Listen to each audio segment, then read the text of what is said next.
Hello, gandang gabi sa inyong lahat, mga guys, mga kapwa ka-creator ko at mga katip ko.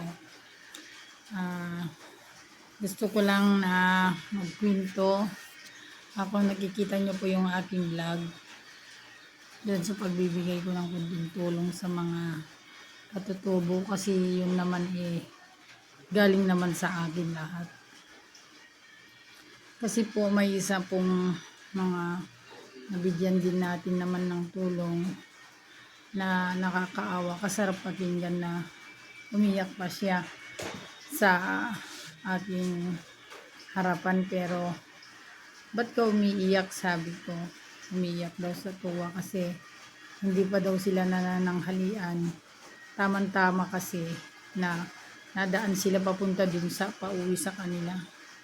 Ngayon tinawag ko kasi nga tama nakapag-repack naman ako ng mga kunting bigas na ibigay sa kanila, tsaka tuyo, tsaka damit. Sabi niyang ganyan, halika, sabi ko, ate, sabi ko, tsaka medyo nakakabata sa akin. Hindi, lumapit po siya. Sabi ko, kahapon ko pa kayo inaabangan, sabi ko. Bakit? Sabi niya, halika rito, pumasok ka, may ibibigay ako sa inyo, sabi ko. Ano yun? Sabi niya. Ano po yun? May blessing yata, sabi ko niya. Sabi ko, meron pa akong bibigay na kunting ano, pero ito ako galing ito sa puso at walang kapalit itong ibibigay ko sa inyo, sabi ko. Tapos magbibigay ako ng kunting bigas, kaya lang sabi ko, kunti-kunti lang, 3 kilo lang siguro ito, sabi ko nga. Tsaka damit, sabi ko, may kunting ulam, sabi ko. Mga 20 lang nakatao muna, sa kasi nung nakaraan, 20 rin, sabi mo ganyan. Kasi ito sa akin, kako, ito para may pangsimba kayo, kako, itong mga damit, sabi ko. Nung pinakita ko yung damit, saka binuhat ko yung bigas, umiyak siya. Umiyak siya, guys, sa harapan ko. Parang naano ako, parang na ano yung puso ko sa naano ko, kasi hindi mo alam kung gaano kasaya yung tao pala pag nabigyan mo siya ng ano, ng kunting tulong pala, mga guys. Yung alam mong walang wala sila, tapos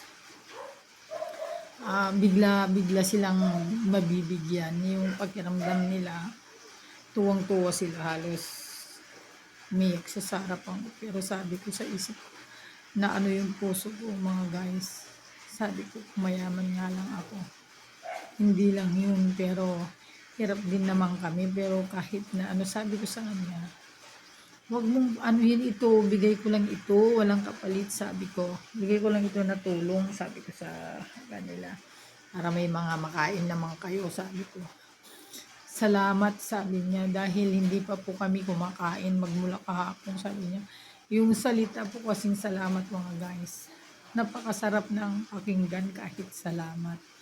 So sabi ko sa kanila, bago mag November o December, sabi ko sa mga ibang mga pumunta, mamimigay ako ng ano, sabi ko sa kanila, mga tsinelas, kahit ano, yung mga damit o kunting ano, magpapalaro tayo dito, sabi ko sa kanila. Kasi yung parang ang sarap ng pakiramdam yung tao na pag binibigyan mo ng tulong pala, kahit salamat lang yung sagot niya.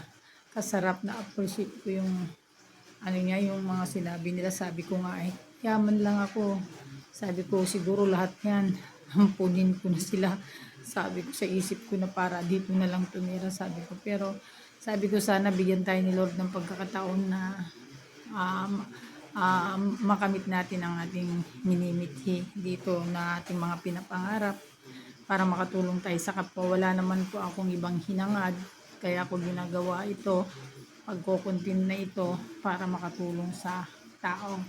So sana kung kayo mga kapumami ko, yung mga sobra-sobra naman po kasi na mga maraming mga damit at mga tsinelas, mga bag, pinamimigay ko na kasi yun para paginabangan nila kaysa maluma. So kaya tuwang-tuwa po yung mga nabigyan, kahit ganun lang. So salamat sa Panginoon pa rin, dahil kahit paano binigyan niya pa rin ako ng lakas ng pangatawan araw-araw, kahit minsan medyo matamlay ako at hindi ako nakakapag-tiktok, pero okay lang yun. So sa inyong mga mami, kumusta kayo dyan? Sana maging masipag lang tayo at matiisin dito. Malay natin isang araw, umangat din tayo. So, ang pagtulong sa kapwa ay walang hinihinging kapalit o kabayaran. Ganun po ang pagtulong natin sa kapwa. So, salamat sa inyo at sana nasabi ko po at nakapagbigay ako ng kunting message. God bless you all mga guys. So, bukas siguro ako nasa garden na naman o ikot-ikot ako ng farm kasi marami rin kami mga papapapaya dyan sa likod. Pwede rin akong nanguha magatsara, magtinda, tapos yung pagtitindahan ko, iipunin ko yung iba, ipamimigay ko na lang dun sa kanila, bibili ng tinapay o ano.